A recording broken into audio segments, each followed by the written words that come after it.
Imagine कीजिए अगर factory और हवा में फैल रही कार्बन डाइऑक्साइड गैस को कलेक्ट करके उससे सीमेंट, पेंट और स्टील इंडस्ट्री में इस्तेमाल होने वाला सामान बनाया जाए तो जो गैस आज ग्लोबल वार्मिंग बढ़ा रही है वही कल देश की इंडस्ट्री के लिए कच्चा माल बन सकती है। और भारत ने इस दिशा में एक बड़ा कदम बढ़ा भी दिया है। दरअसल केंद्रीय शिक्षा मंत्री धर्मेंद्र प्रधान ने Indian Institute of Technology Bombay में एक खास carbon capture and utilisation plant का उद्घाटन किया। साथ ही उन्होंने जमीन के अंदर कार्बन डाइऑक्साइड को सुरक्षित तरीके से स्टोर करने के लिए वैज्ञानिक ड्रिलिंग की शुरुआत भी की है। तो चलिए समझते हैं कि आखिर तकनीकी है क्या।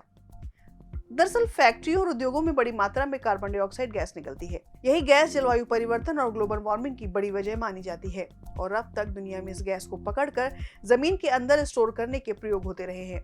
लेकिन सबसे बड़ी चुनौती ये थी कि इस गैस का उपयोग कैसे किया जाए और फिर यही आईआईटी बॉम्बे ने कमाल कर दिया और इस नई तकनीक के जरिए कार्बन डाइऑक्साइड से कैल्शियम कार्बोनेट बनाया जाएगा।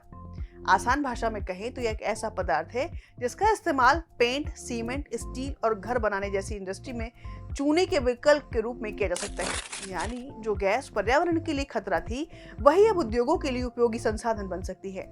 और इस परियोजना की एक और खास बात यह है कि इसमें कार्बन को दक्कन बेसाल चट्टानों के अंदर गहराई में स्टोर किया जाएगा।